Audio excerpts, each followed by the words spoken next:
ప్రభునామానికే మహిమ కలుగునుగాక. కూడి వచ్చిన మీ అందరికీ కర్మల ఆత్మీయ సహవాస సంఘ విశ్వాసులందరికీ మన ప్రభువును ఆయన ప్రియ కుమారుడునైన యేసుక్రీస్తు వారి శ్రేష్టమైన నామంలో శుభములు మరియు అందరికీ వందనాలండి. యెహెజ్కేలు గ్రంథం మొదటి అధ్యాయాన్ని మనం ధ్యానం చేసుకుందాం. యెహెజ్కేలు గ్రంథం మొదటి అధ్యాయం. ఈ అధ్యాయంలో ముఖ్యమైన అంశం ఏంటంటే యెహోవా ప్రభావ స్వరూప దర్శనము చూసిన యెహెజ్కేలు. యెహోవా ప్రభావ స్వరూప దర్శనాన్ని చూసిన యెహెజ్కేలు. ఈ అధ్యాయంలో యెహెజ్కేలుకు దర్శనం కలిగింది. దర్శనంలో 4 జీవులు కనబడ్డాయి. ఆ జీవుల యొక్క వర్ణన ఈ అధ్యాయంలో ఉంది. ఆ జీవుల పైన ఆసీనుడై ఉన్నటువంటి ప్రభువుని ఆయన చూసినట్టు మనం ఈ అధ్యాయంలో చూడవచ్చు.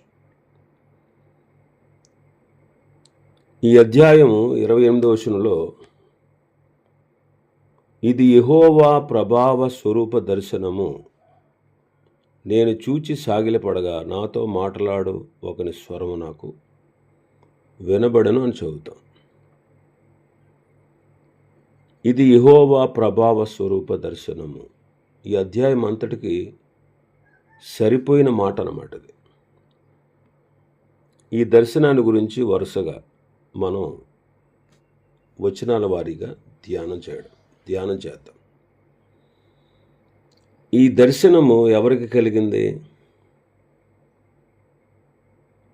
30వ సంవత్సరము 4వ నెల 5వ దినమున కెబారు నది ప్రదేశమున చెరలోని వారి మధ్య కాపురం ఉంటని ఆ కాలమున ఆకాశము తెరవబడగా దేవుని గూర్చిన దర్శనములు నాకు కలిగాను. కెబారు నదీ ప్రదేశమున కాపురమున్నాను అంటున్నాడు. ఎవరు ఈ వ్యక్తి అంటే 3వ వచనంలో బూజీ కుమారుడును యాజకుడునగు యెహెజ్కేలునకు ప్రత్యక్షమైన దర్శనం అన్నమాట. బూజీ కుమారుడు యాజకుడునగు యెహెజ్కేలునకు ప్రత్యక్షమైన దర్శనం. కనుక ఈ దర్శనము ఎవరికి కలిగిందంటే యెహెజ్కేలుకు కలిగింది అని మనకు తెలుస్తూ ఉంది. ఇతడు యాజకుడని మనం చూస్తున్నాం. పరిశుద్ధ గ్రంథమైన బైబిల్లో యెషయా, ఇర్మియా, యెహెజ్కేలు, దానియేలు ఈ 4 పెద్ద ప్రవక్తలని, మిగిలిన 12 మంది చిన్న ప్రవక్తలని అంటారు. సామాన్యంగా చెప్తారు. ఈ 4 పెద్ద గ్రంథాలు రాశారు కాబట్టి, మిగతా 12 మంది చిన్న చిన్న గ్రంథాలు రాశారు కాబట్టి అలా సామాన్యంగా అంటారు. మరి ఈ 4లో యెషయా, దానియేలు రాజవంశస్థులు. ఇర్మియా, యెహెజ్కేలు యాజకులు అన్నమాట. దేవుడు ఎవరినైనా తన పని కొరకు వినియోగించగలడు. రాజవంశస్థులనేమి, యాజకులనేమి, ఎవరు ఆయనకు సంపూర్ణంగా లోబడతారో అట్టి వారిని తన నామ మహిమ కొరకు వాడుకొనగలడు. మరి ఆమోసు గ్రంథంలోకి వెళితే ఆమోసును గూర్చి మనం చూస్తే ఆమోసు అంటాడు, నేను ప్రవక్తనైనను కాదు, ప్రవక్తల శిష్యుడనైనను కాను, పశుల కాపరినై మేడి పండ్లు ఏరుకునేవాడనే, నా మందలను నేను కాచుకొనుచుండగా యెహోవా నన్ను పిలిచి నీవు పోయి నా జనులకు ఇశ్రాయేలు వారికి ప్రవచనము చెప్పుమని నాతో సెలవిచ్చెను అని ఆమోసు గ్రంథం 7వ అధ్యాయం 14-15 వచనాల్లో మనం ఆ మాట చూస్తాం.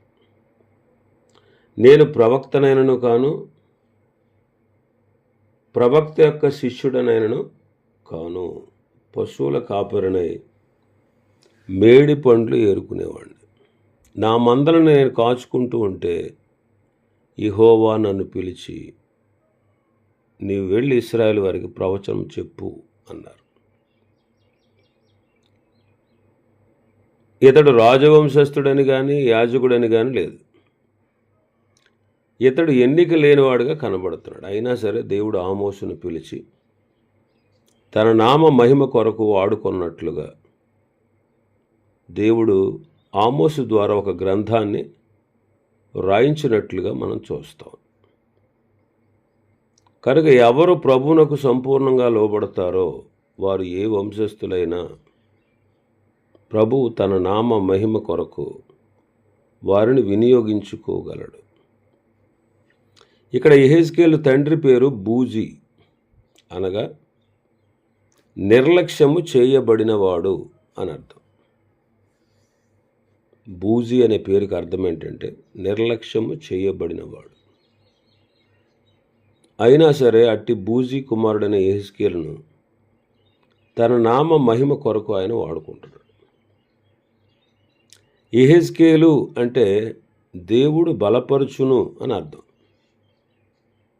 నిర్లక్ష్యము చేయబడిన వాని కుమారుడైనటువంటి యెహెజ్కేలును దేవుడు బలపరిచి వాడుకున్నాడు.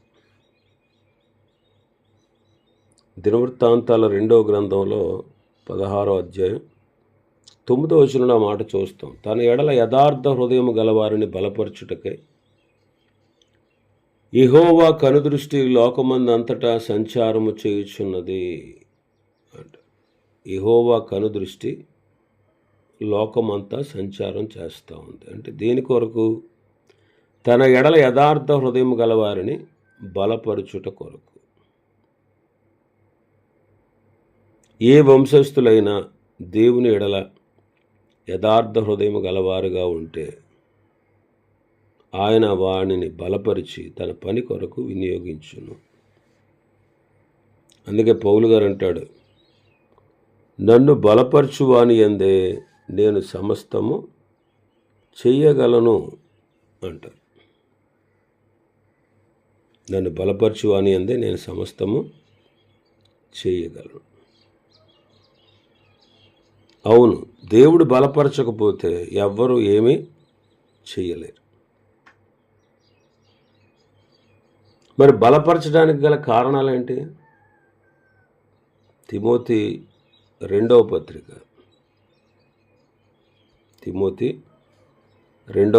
2వ అధ్యాయం 1వ వచనం. నా కుమారుడా, క్రీస్తు యేసునందున్న కృపచేత బలవంతుడు కమ్ము.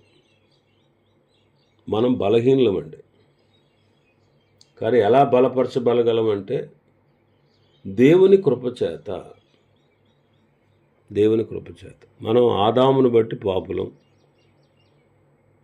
పాపులం కాబట్టి పాపమే చేస్తున్నాం. జన్మతః పాపులం, అలాగే పాపం చేసి పాపులం. మరి ఈ పాపానికి న్యాయంగా దేవుని దగ్గర ఉన్న న్యాయమైన శిక్ష ఏంటంటే మరణం. మరణం అంటే అగ్ని గంధకాలతో మండు గుండం. నేరుగా ప్రతి మానవుడు అలాగే వెళ్ళిపోవాలి.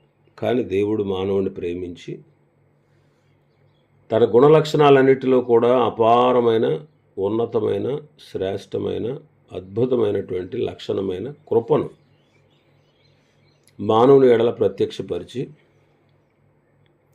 మానవుడు ఏమాత్రము నశించి నాశనానికి పోవడం ఇష్టం లేక మన పితరుడైన ఆదాముని బట్టి మన అందరం పాపులం కనుక ఆ పాపము నుంచి విడిపించుట కొరకు దేవుడు ఒక మార్గాన్ని ఆది నుంచి ఏర్పాటు చేస్తూ వచ్చాడు.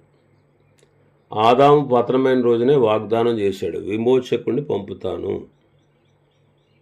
విమోచకుడు అంటే క్రీస్తు, మెస్సయ్య. హిబ్రూ భాషలో మెస్సయ్య, గ్రీకు భాషలో క్రీస్తు. ఆయనే విమోచకుడు, ఆయన్ని పంపుతాను, ఆయన వచ్చి నా నుండి వేరై ఆత్మీయ మరణం పొంది మీ కొరకు శ్రమలు పొంది రక్తాన్ని చిందించి మరణించి సమాధి చేయబడి తిరిగి లేచి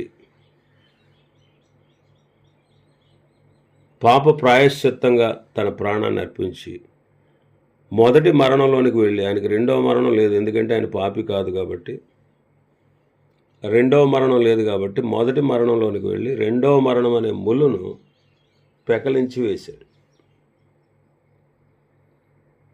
మరణపు ముళ్ళును విరిచేశాడు ఆ విమోచకుడు. కాబట్టి ఈనాడు నమ్మువారు ఆయన కృపచేత క్రీస్తు యేసునందలి విమోచము ద్వారా రక్షించబడతా ఉన్నారు. మనం బలవంతులం కాదండి, బలహీనులు.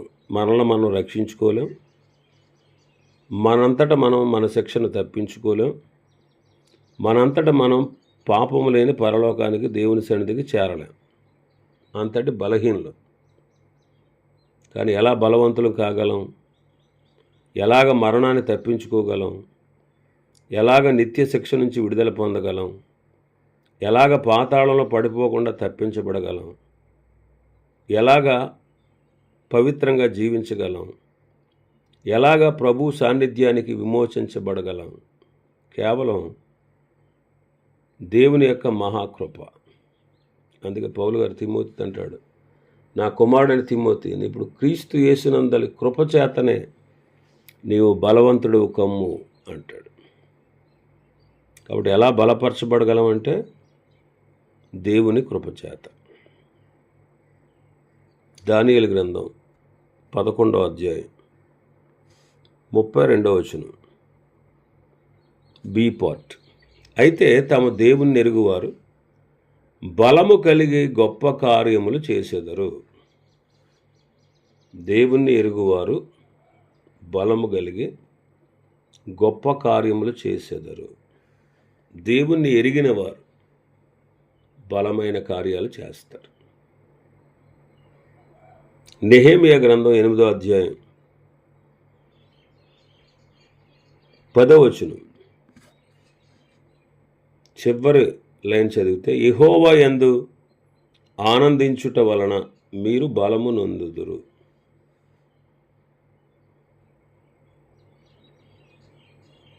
యెషయా గ్రంథం 40:31. యెషయా గ్రంథం 40 అధ్యాయం 31వ వచనం, యెహోవా కొరకు ఎదురు చూచువారు నూతన బలము పొందుదురు. 30 అధ్యాయం 15వ వచనం, యెషయా గ్రంథం 30:15, మీరు ఓరకుండి నమ్ముకొనుట వలన మీకు బలము కలుగును.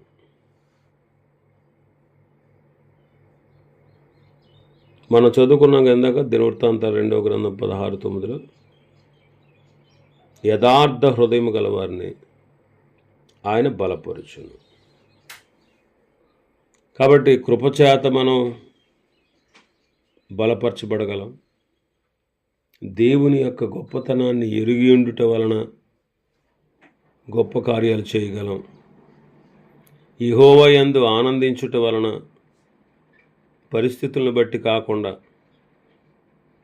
పరిస్థితులను బట్టి కృంగిపోకుండా, అధైర్యపడకుండా యెహోవా యందు ఆనందించుట వలన బలం పొందగలం. యెహోవా కొరకు ఎదురు చూచుట వలన మనం బలం పొందగలం. ఆయన నమ్ముకొనుట వలన బలం పొందగలం. ఆ రీతిగా బలపరచబడగలం. కాబట్టి దేవుడు బలపరుస్తాడు. ఆయన మనల్ని బలపరచకపోతే మనం ఏమీ చేయలేము. మరి ఈ దర్శనం ఎప్పుడు కలిగింది? మనం ఉపోద్ఘాతంలో చూసాం. క్రీస్తు పూర్వం 592లో ఈ దర్శనం కలిగింది. ఈ దర్శనం ఎలా కలిగింది? ఆకాశము తెరవబడినప్పుడు, మొదటి వచనంలో చూస్తాం కదా, ఆ కాలమున ఆకాశము తెరవబడగా దేవుని గూర్చిన దర్శనములు నాకు కలిగింది.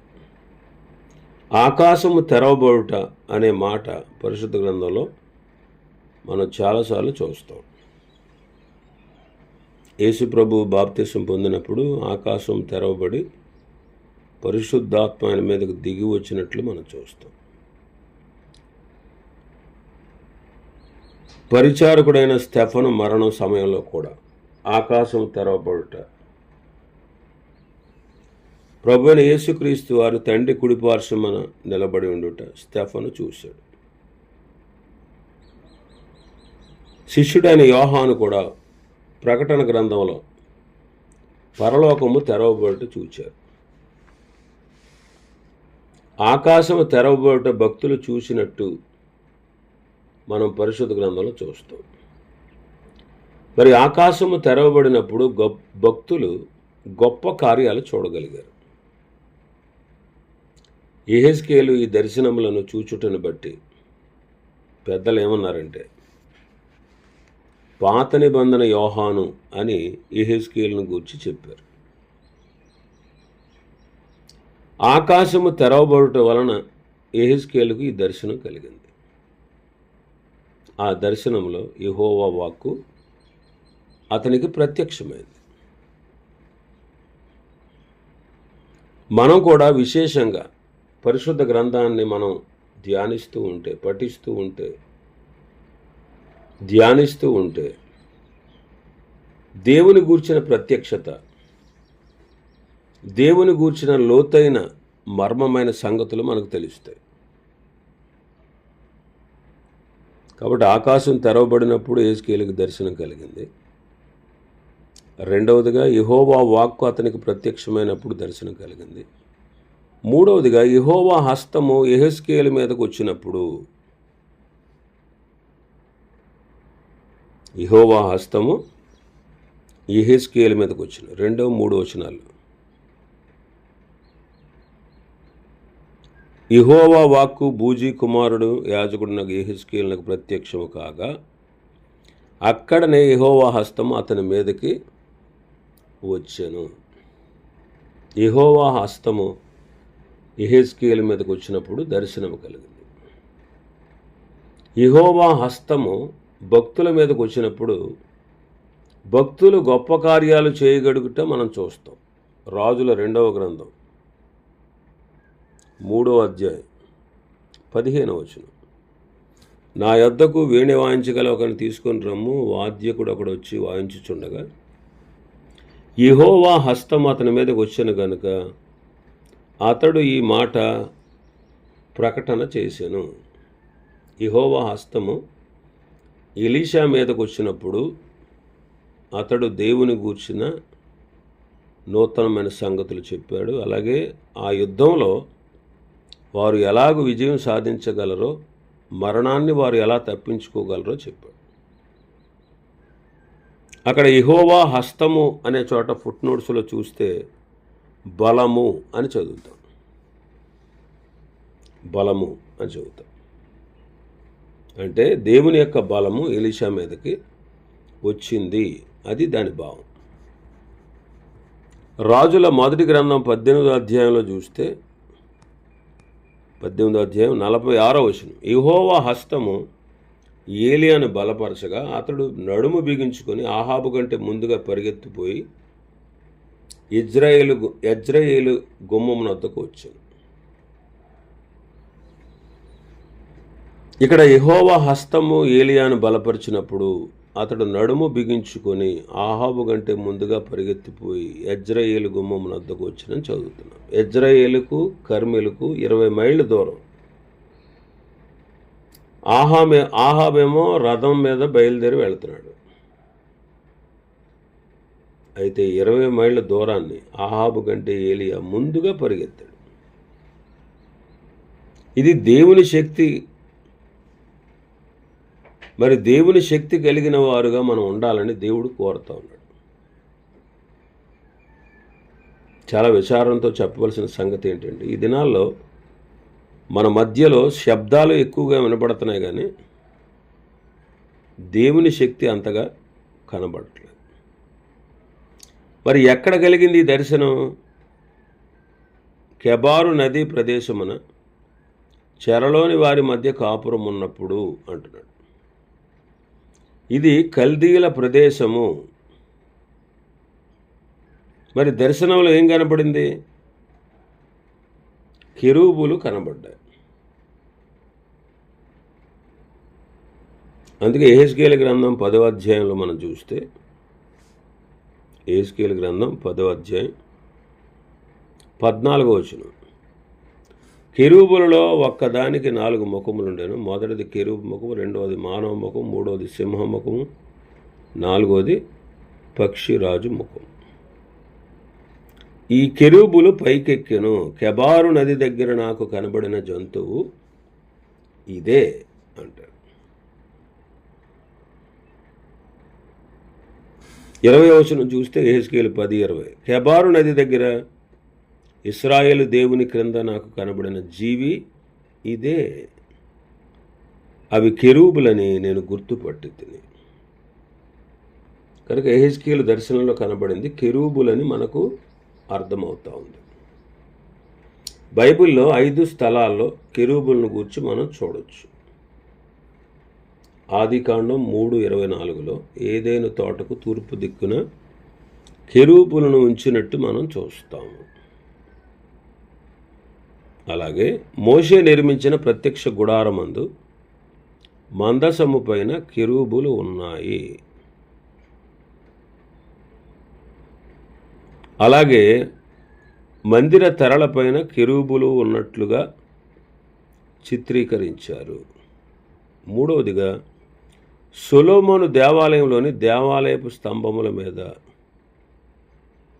మనకు ఈ కెరూబులు కనిపిస్తాయి. నాలుగవదిగా యెహెజ్కేలు దర్శనంలో. ఐదవదిగా యోహాను గారికి ప్రకటన గ్రంథం 4వ అధ్యాయంలో అక్కడ కెరూబులు అనే పేరు లేకపోయినా సరే వాటి రూపములు కెరూబుల వలె కనబడుచున్నవి కనుక అవి కెరూబులు అని మనం తలంచుచున్నాం. సాతాను కూడా అతనిలో పాపము ప్రవేశించక ముందు కెరూబు అయి ఉన్నాడు. అతడు కూడా కెరూబే.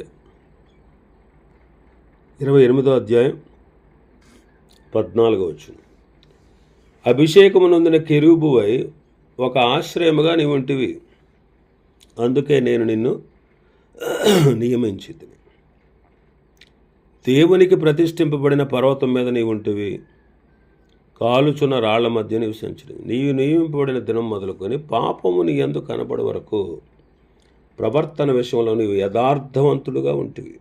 అయితే నీకు కలిగిన విస్తారమైన వర్తకము చేత లోపల నీవు అన్యాయం పెంచుకొని పాపం చేయుచు వచ్చితివి గనుక దేవుని పర్వతం మీద నీవు ఉండకుండా నేను నిన్ను అపవిత్ర పరిస్థితిని ఆశ్రయం కొన్న కెరూబు, కాలుచున్న రాళ్ల మధ్యను నీవు ఇకను సంచరింపవు, నిన్ను నాశనము చేసి తిని. కెరూబు అంటే బలము అని అర్థం అండి. దూతలలో బలమైన వారికి కెరూబులని పేర్లు కలవేమో బహుశా. కాబట్టి సాతాను కూడా ఒకప్పుడు కెరూబు. యెషయా గారికి కలిగిన దర్శనంలో శరాపులు కనబడినట్లు మనం చూస్తాం. పుట్నోడ్సులో మహాదూతలని ఉంటుంది. వీరిని కూడా కెరూబులు అంటారు. మనం పరిశుద్ధ గ్రంథంలో చూసిన కెరూబులు ఉన్న ప్రతి స్థలంలో ఆ కెరూబులకు వ్యత్యాసం ఉంది. ఒక చోట 2 రెక్కలని, మరొక చోట 6 రెక్కలని, ఒక చోట కెరూబుకు 1 ముఖమని, మరొక చోట 2 ముఖములని. ఈ వ్యత్యాసాలు ఉన్నప్పటికీ వీరందరికీ కెరూబులు అనే పేరున్నట్టు మనం చూస్తాం. యెహెజ్కేలు దర్శనములో కనబడిన కెరూబులు 4 ముఖాలు ఉన్నాయి. ఒక్కొక్క కెరూబుకి 4 ముఖాలు, 4 రెక్కలు, 4 హస్తములు, ఒక్కొక్క చక్రము ఉన్నట్టు కనబడుతుంది. కెరూబులు అంటే బలము. ఇది దేవుని శక్తిని చూపిస్తూ ఉంది. మన దేవుడు కెరూబుల మధ్య నివాసము చేసేవాడు. మన దేవుడు కెరూబుల మధ్య నివాసము చేసేవాడు. కెరూబుల మధ్య నివాసము చేయు దేవుడైన యెహోవా నామము పెట్టబడిన ఆయన మందసమును యోదాలో నుండి కిరియత్యరీం అనబడిన బాలా నుండి తీసుకుని వచ్చుటకై అతడును ఇశ్రాయేలులందరూ అచ్చటికి పోయిరి. కెరూబుల మధ్య నివాసము చేయు దేవుడైన యెహోవా అంటాడు దావీదు. దేవుడైన యెహోవా, కెరూబుల మధ్య నివాసము చేయు దేవుడైన యెహోవా. కెరూబుల మీద ఆసీనుడైన వాడా ప్రకాశించు అంటాడు 80వ కీర్తన మొదటి వచనంలో. 80వ కీర్తన మొదటి వచనంలో కెరూబుల మీద ఆసీనుడై ఉన్నాడు ఆయన అంటాడు 99వ కీర్తన మొదటి వచనంలో. యెహోవా రాజ్యము చేయుచున్నాడు, జనములు వణుకును, ఆయన కెరూబుల మీద ఆసీనుడై ఉన్నాడు, భూమి కదులును అంటాడు. దీన్ని బట్టి మనం అందరం ఆలోచించేది ఏంటంటే, గ్రహించేది ఏంటంటే, కెరూబులు దేవుని యొక్క బలాన్ని సూచిస్తున్నాయి. కెరూబుల మధ్యలో ఆయన నివాసము చేస్తాడు.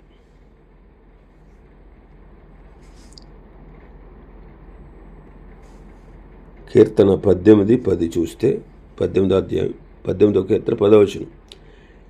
కెరూబు మీద ఎక్కి ఆయన ఎగిరి వచ్చాను, గాలి రెక్కల మీద ప్రత్యక్షమాయను. కెరూబు మీద ఎక్కి ఆయన ఎగిరి వచ్చాడు అంటారు. ఈ మాటను బట్టి దేవుడు కెరూబుల మధ్య నివసించేవాడని చెబుతారు. యెహెజ్కేలుకు కలిగినటువంటి దర్శనములో కూడా ఆ కెరూబుల తలలపైన ఆకాశ మండలము వంటి విశాలత ఉన్నట్టు అక్కడ ఒక సింహాసనము, ఆ సింహాసనంపై ప్రభువు ఆసీనుడైనట్లు కనబడుతూ ఉంది. కనుక కెరూబులు అనగా మహాదూతలని వారిని గూర్చి ఆయా స్థలాల్లో మనం చూసాం. ఈ దర్శనాన్ని గూర్చినటువంటి శ్రేష్టమైన సంగతులు మనం రేపటి దినాన ధ్యానం చేసుకున్నాం. దేవుడి వర్తమాన వాక్యాన్ని మన వినికిడిలో ఆశీర్వదించునుగాక. ఆమేన్.